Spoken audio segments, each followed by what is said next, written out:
Yes, hello guys. Hope you're doing fine. Hope you're doing good. I just want to answer this question. Somebody asked me, what are the required documents one gonna take to a DV lottery interview? First and foremost, if you're going to a DV lottery interview, congratulations. It's a great milestone in a DV lottery journey. Yes, don't take it for granted. And I just wish you the best. So I'm gonna list a couple of main documents required you're gonna take to the DV lottery interview. The first one being you must take a valid birth certificate. Yes, valid birth certificate, original copy, and a photocopy of the same. Why am I say a valid birth certificate? It's because sometimes there have been cases whereby some applicants wanachukua fake birth certificates. Yes, maybe somebody alienda River Road get the birth certificate which is not valid. So make sure your birth certificate is valid and original, and then you should take that original copy and the photocopy of the same. And maybe somebody may ask, how can I verify whether my birth certificate is original or fake? Let's do this.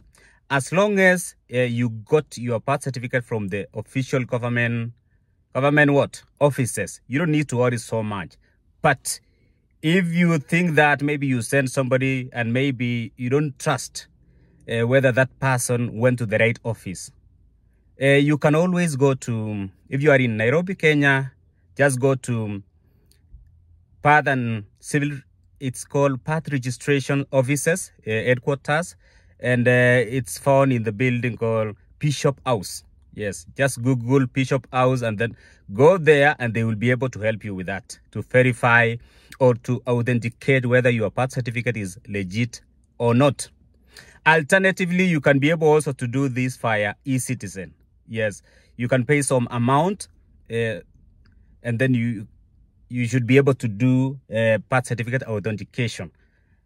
But for most people, if you know that you got your birth certificate in the right way, the right office, you don't need to do all this.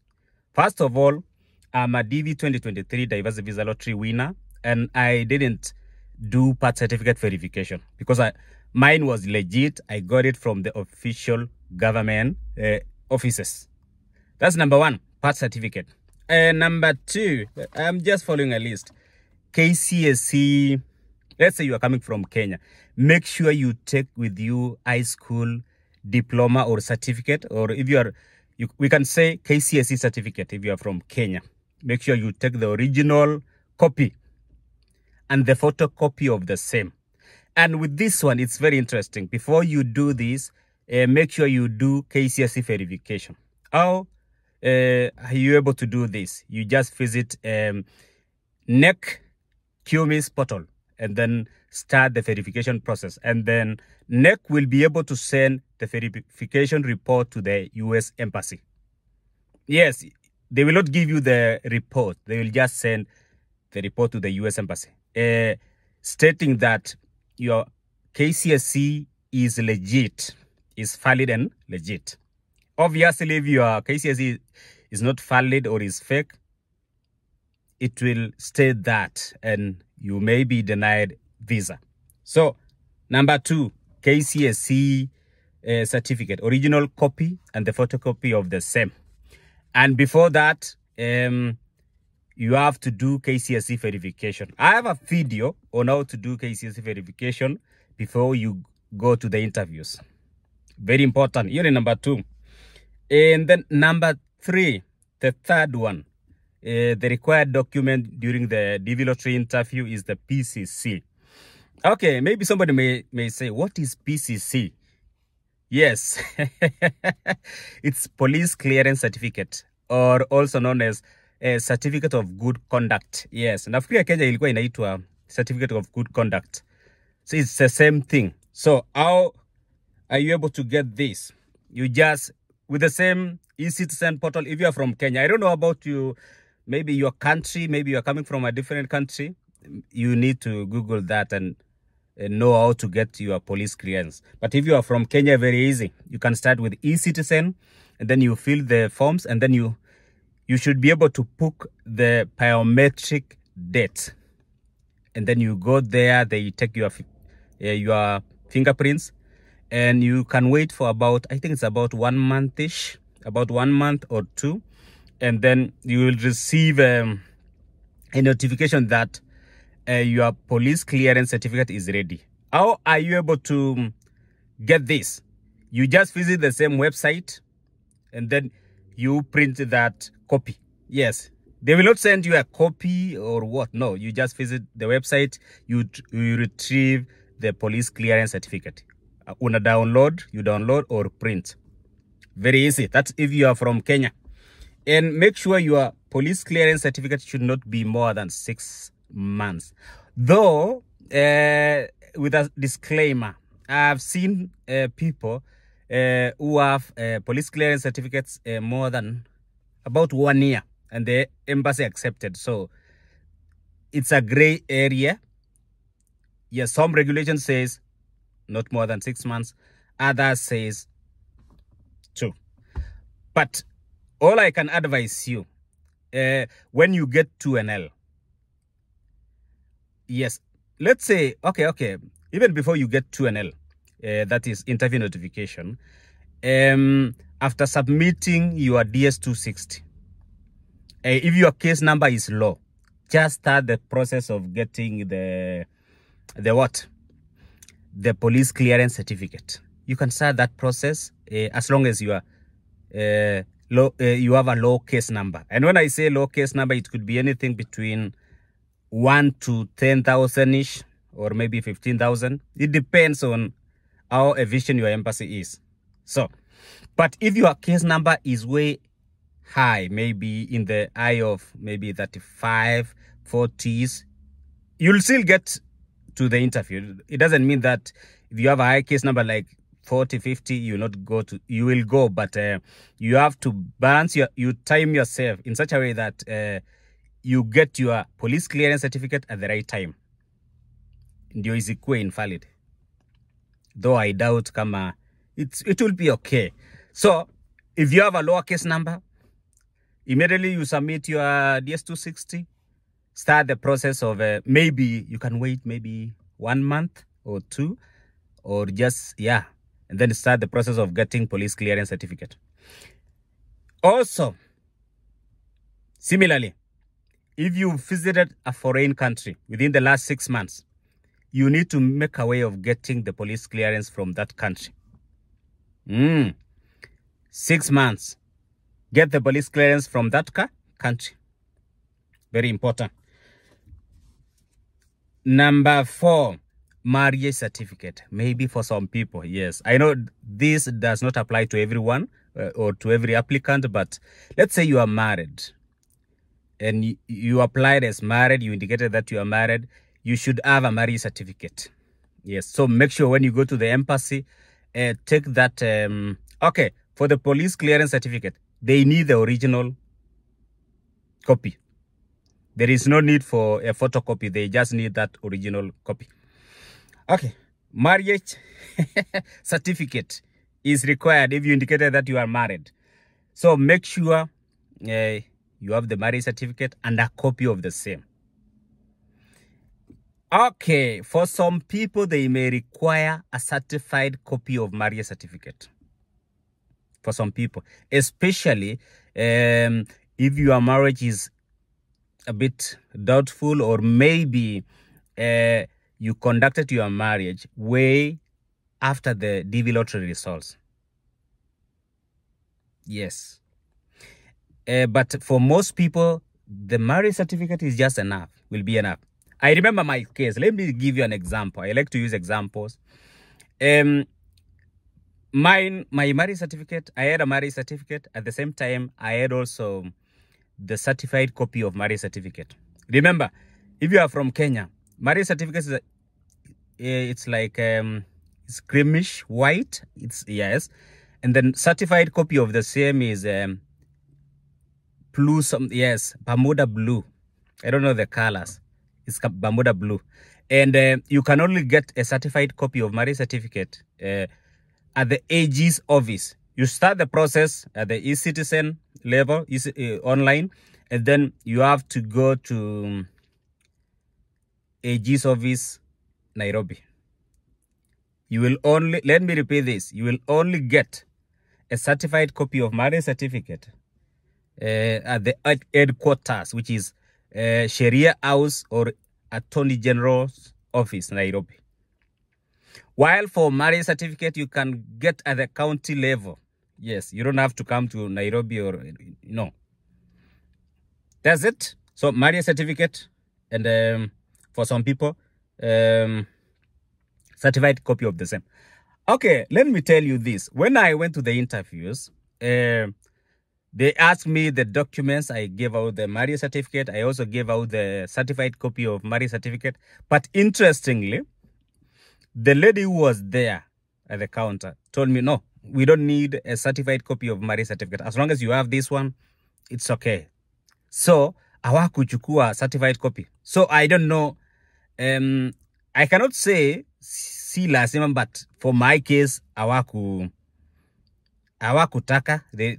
And for some people, wenye nimewafuata, ni kama hawaulizi sana hiyo certified copy. So, to be safe, if you have time, you can get it. It's okay. But if you have limited time, you can just go with your marriage certificate. Because all the same, the marriage certificate you have comes from government. So it's legit. Yes, especially if your marriage was way before the results. You are okay. You don't need a certified copy. Understood? Okay, I know this one, sio ya kila mtu. Those who are just married. And then also, for this marriage certificate, some people may require an affidavit. Yes, very important. Karibu nisahau. Some people may require an affidavit stating that, okay, even though they recently formalized their marriage or registered their marriage at the AG's office, they've been married for a long time. They've conducted maybe customary marriage and they were living together as husband and wife. And for this, let me tell you this, you don't have to have paid the dowry. So usiogope, they don't care.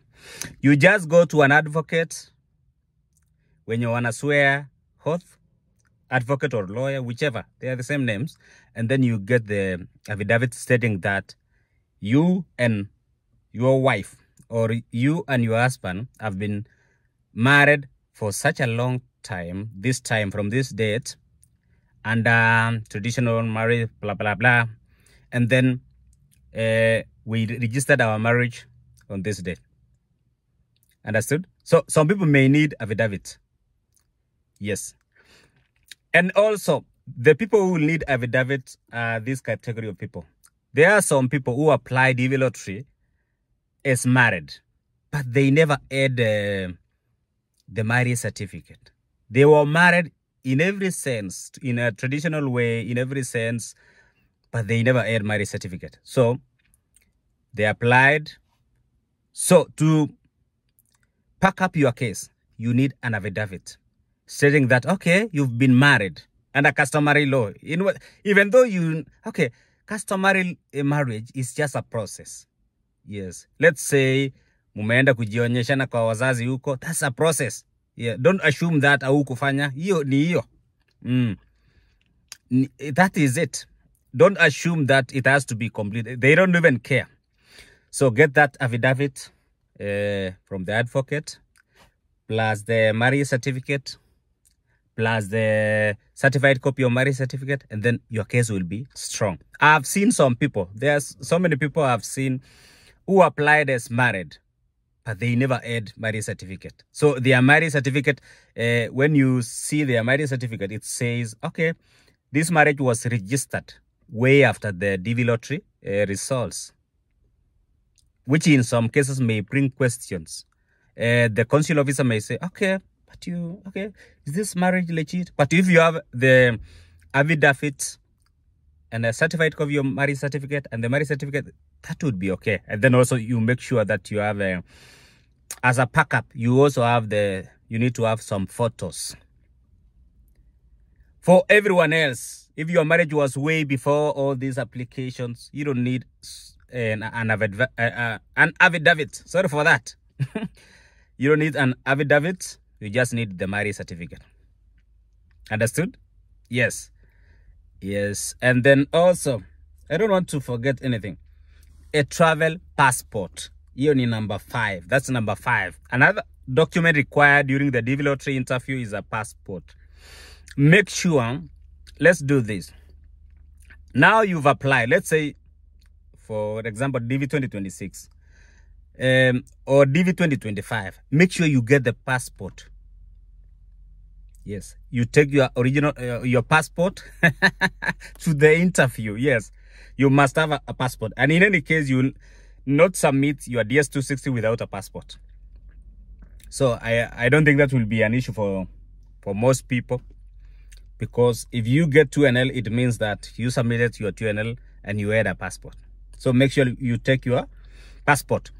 And for the passport, you can also, if you visited some other countries, or maybe your passport, your old passport is full, take the 2 passports, the old one and the new one. If you have 2, check the. And for passports, it's for every member involved. Be it the dependents / derivatives and the main applicants. The same case with the birth certificate. For main applicant, dependents, or derivatives. Yep, that's very important. And for the police clearance certificate, is for the main applicant and the spouse, and also children, let's say from 16 years of age. Yep. Okay. Number 6. As for the IOM certificate, as long as you went to medical center will send a medical report to the embassy direct. So you don't need to do anything. As long as you've scheduled, you went to the medical, you got all those vaccination, and they gave you the certificate. Yeah, they gave you the certificate. You don't need to do much. You just go to the embassy with your certificate. Very important, the blue certificate. You take the blue certificate to the embassy if they gave you that. And then anything else, any classified information, any private information will be sent about your medical history will be sent directly to the embassy. The embassy will know. And also, with the sealed, there will be, a CD. For some people, you will get a CD for your X-ray and blah, blah, blah, and so forth. So don't worry about that. As long as you are given medical certificate, it's blue in color. You just take to the embassy, that original copy. Okay, number 7, passport size photos. Yes, very important. I've realized that so many people confuse a travel passport with a passport size photo. Yes, the other one is a travel document. This one is just a photo. Yes, passport size photo, which meets the same requirements like the DV lottery photo. 2-inch square, white background, and so forth. Physical copies. I think you need 2 of them for every member involved. Okay, number what? Which number are we? Number 7. DS260 confirmation page. Very important. When you submit your DS260, you will get the DS260 confirmation page. This DS260 confirmation page, you will take a copy to the, when you do medicals, let's say you are from Kenya, you will take it to the IOM.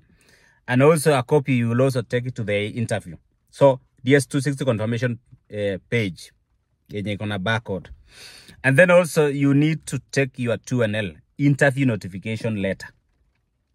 Yes, interview notification letter. And then, last but not least, OST documents. OST documents, yes, very important. For you to come to the US, they do require OST documents. Yani, to avoid you being seen as what? A public church. And if you are categorized as a public church, you will be denied visa. what do they need? Wanahitaji nini? Host documents such as I-134, which is an affidavit of support. Remember, don't confuse these affidavits. Nilikuwa nimesema ati kuna affidavit ya marriage and so many others. For some people kuna affidavit ya kubadilisha majina. Kuna affidavits mingi. Hii jina inanichanganya. But this one is the affidavit of support. It's a form. It's a form. And you must have this one. For those others, you don't need to have. If your name is correct, you don't need to have an affidavit for that. If your marriage is correct, it's okay. Maybe, yes, it was not customary. You don't need to have an affidavit of marriage. But for this one, it's called an affidavit of support. It's a form whereby your host or your sponsor, the same staff, will have to fill the information stating that he or she will support you during your stay in the US. And this affidavit of support has a section for the annual income. So, and then there is a formula used by the Department of State indicating, as per the poverty guidelines, federal poverty guidelines, indicating the number of people that a sponsor or a host has to support, the number of people in the household. Yes. So make sure you do research on the number of, if you see now your host annual income, then ask yourself, okay, is this income sufficient to support this number of people? And then the main issue is, you know yourself. You also need to ask your host. Okay, you'll see the number of people in the host's household, and then you add yourself, and then you do the calculation as per the federal poverty guidelines. I will put the calculator on the comment section on how to do the calculation and see the amount required. Remember, if the amount is insufficient, the embassy will put you in inaitwaje, AP will put you in administrative process until you provide I-134, which is sufficient. Okay, so along with I-134, they also need 1040 or IRS tax transcript. Yes, IRS tax transcript or 1040, either of the two. And then also the host driving license or passport if your host is a US citizen. So if your host is not yet a US citizen yet, I don't expect you to give out the host passport, which is from the host country of origin. No, you just give the driving license. Yeah, that's enough. Or the green card. Yes, nilikuwa nasahau hii. Driving license or green card. Or if the host is a US citizen, maybe a copy of the passport. But basically, it's a driving license. Carries everything. Those are the required documents that are required during the DV lottery interview. I hope I have answered your question. Yes. Let me just mention them: birth certificate, original and a copy, and make sure it's valid. KCSE, original and a copy. And then also for this KCSE, maybe some people say that they add a bachelor's degree or maybe master's degree or graduate degree. You have to take that degree certificate to the interview. Yes. So it's not only, and one thing about the degree or the master's, whatever, you don't need to verify that. Even though it's so interesting, even though you had indicated that yours is a university education, you have a university education or a bachelor's degree, it's okay. You don't need to verify that, but you will verify the minimum, which is your KCSE, KCSE what? Certificate. That's what I did, because personally I have a degree. I indicated that I have a degree. Yes. Yes, a Bachelor of Commerce in Finance degree. And then, but I had to do KCSE verification, even though I had a degree. Yeah. Because KCSE or high school qualification is the bare minimum. Understood? Yes. And then for birth certificate, you don't need to do verification. I never did that because nilijua my birth certificate nilitoa from the official government offices. And then police clearance certificate, you have to time yourself. All those countries you visited during the last 6 months, lazima ukuwe na PCC. Okay, and then marriage certificate, certified copy of the same for some people, or affidavit. If your names are not matching, there is a mismatch, maybe sometimes you may need an affidavit, or if you cannot amend one of the documents. Then travel passport, valid travel passport. Yes, and then also IOM certificate. Yes, the blue one. And then passport size photos. And then also DS-260 confirmation page, 2NL, OST documents. And that's it. Yes, and I just wish you the best. So whoever was asking that question, I hope I've answered you correctly. And if you want to know how to fill the I-134 form, please watch one of my videos. I have a video about how to fill that form in a way of helping your host to lessen the work. Yeah, I mean, to make it easier. There is a way of filling it, and then you send that PDF to your host. Then the host fill it digitally, and then print it, sign it, and then scan it to you, email it to you, and then you will print the same. And that's it about affidavit of support I-134. I have a video about that. I also have a video about KCSE verification. Yes, how to do KCSE verification. I think I also have a video about IOM, what to do after getting 2NL. I have a video on what to do after getting interview notification, wherever you need to do KCSE verification, book for IOM medical, and then register for interviews and DHL. I have videos about that. Yes, I have videos about that. And if you have more questions, you can just put it somewhere in the comment sections, and then I'll be able to respond to you as soon as possible. Otherwise, I just wish you the best. We are just entering another season ya baridi. Winter inakaribia. Saa hii inanyesha. Ilikuwa inanyesha, I mean. So that's why unaona tuko na tumevaa sweater. So I wish you the best, guys. Please like this video, share it in your various WhatsApp groups, and God bless you so much.